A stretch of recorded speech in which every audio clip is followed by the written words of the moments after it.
माझे नाव ज्ञानेश्वरी भूपेंद्र माळी.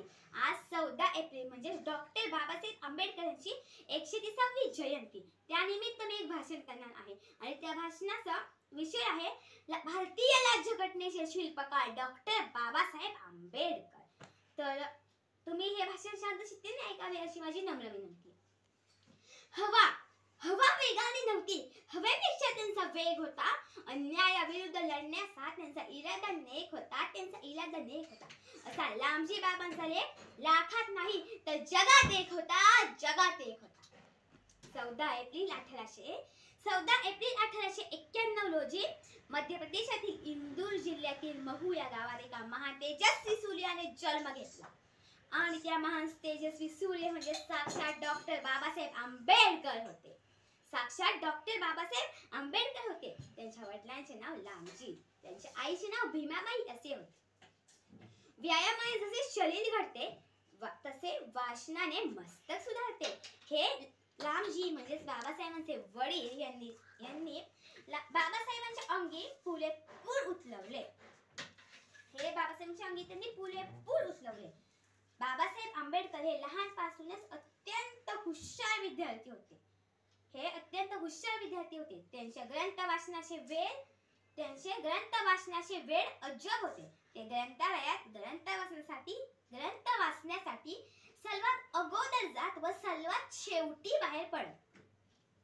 त्या काळी अस्पृश्यतेचे विषारी पीक समाजात आपली मुले घट्ट लावून डौलाने डुलत होते. त्यास मुलापासून उखडून टाकण्याचा पक्का निर्धार बाबासाहेबांनी केला आणि संघर्ष करायचे ठरवले. शिक्षण हे समाज परिवर्तनाचे उत्तम साधन आहे हे बाबासाहेबांनी मनोमन ओळखून दलितांना नवदिशा दिली. त्यांनी दलित समाजाला आवाहन केले, शिका, संघटित व्हा, संघर्ष करा. हा मोलाचा संदेश त्यांनी दलित जनतेला दिला. दलितांच्या, स्त्रियांच्या आणि गरिबांच्या जीवनात चैतन्याची नवीन पहाट आणण्याचे बाबासाहेबांनी ठरवले. त्यांनी मॅट्रिक, BA, MA अशा अनेक पदव्या संपादन करत D.Litt ची पदवी संपादन केली. त्यांनी डॉक्टर बाबासाहेब आंबेडकर हे परिस्थितीने श्रीमंत नसते तरी ते त्यांच्या विचारांनी गर्भश्रीमंत होते. त्यांनी भारत देशाला उत्तम राज्यघटना प्रदान करण्याचे अजोड कार्य बाबासाहेबांनी केले. बाबासाहेबांचे व्यक्तिमत्व अष्टपैलू होते. खूप अष्टपैलू होते. त्यांनी महाड येथील 14 तळ्याचा सत्याग्रह करून दलितांसाठी तळेखोली केली. दलितांचे तहान भागवण्याचे मोलाचे आणि महान कार्य बाबासाहेबांनी केले. त्यांनी अहोरात्र अभ्यास करून भारताचे संविधान तयार केले.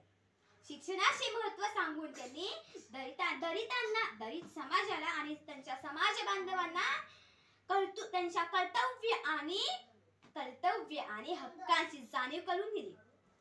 अशा या महामानवाने 6 डिसेंबर 1956 रोजी अखेरचा श्वास घेतला. अंधार फार झाला, आता दिवा पाहिजे. पुन्हा एकदा जाती धर्माने ग्रासलेल्या माझ्या भारत देशाला भिवा पाहिजे. सागराशी पाणी कधी आटणार नाही. भीमाची आठवण कधी मिटणार नाही. अरे एक जन्म काय 1000 जन्म घेतले तरी आपल्याकडून बाबासाहेबांचे उपकार कधीच फिटणार नाही. डॉक्टर